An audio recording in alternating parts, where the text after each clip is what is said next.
ang kandi gindihon naton madugay na antis pa ang pandemic. Kita ang nagpakig-angot kay Director Kevin Pison Piemonte nga hinablos ang anay Archbishop Piemonte sang Archdiocese of Haro because gusto naton mag-ubra sa isa ka pelikula nga matagaan sang nagakaigong atensyon ang devotion sa aton nga mga pumuluyo para kay Nuestra Señora de la Candelaria. Pero gusto naton isa ka pelikula nga hindi lamang documentary, gusto naton pelikula nga maka-capture gid, no? Iya sang kultura, sang pagkaon, sang aton nga arts and culture bilang mga Ilonggo. Okay, why kandi? Because si Kandi, amo ang tawag naton, si Nanay Kandi, among aton nga endearing nga pagtawag kay Nuestra Señora de la Candelaria, kag tanan kita nagapanuktok dito sa ibabaw. Sa iya imahe na gud magpangayo sa bata, makapasar sa examination, kag sa tanan nga mga challenges aton ginaatubang sa aton kabuhi.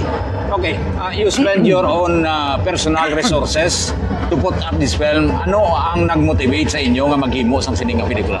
Ang motivation ginaton, ginakapig ko ang kandi. Ang habal kaning sa ato ni Archbishop Lazo, hindi ni pagkabigon nga advocacy. Kabigon ang kandi bilang isa ka devotion kag legacy. No, nagapati kita nga it's about time nga maghatag kita sa aton man nga gift sa aton mga fellow Ilonggos. Isa ka pelikula nga maga-capture sa aton nga pagpati kag debosyon kay Nuestra Señora de la Candelaria. Okay, anong significance ni sa sininga pelikula sa nga makakuha leksyon ang mga tumalanaw? Dako ang ini ang istorya hindi lamang sang pamilya, ini istorya sang this is a story of family, of friendship, of forgiveness and reconciliation. No, ini ang nagahatag kag nagastrengthen pagid sa aton spirit of family bilang isa ka Ilonggo community. Okay, anong target market naton sa sininga pelikula? Target market gid naton ang aton nga mga fellow Ilonggos, especially ang aton kabataan. Na ginapakita sininga may paglaom, may ara kita makit-an nga light at the end of the tunnel. Okay. Mensahe sa mga tumalanaw. Well, kita nagpasalamat sa aton nga mga fellow Ilonggos nga nagbuylog, nagsuporta, naghatag sa ila mainit nga pag-abi-abi sa aton pelikula nga Kandi. Ini ang nalibot na naton sa nagkalaylay nga lugar sa nagligad nga Abril sa bulig man sa aton mga private partners.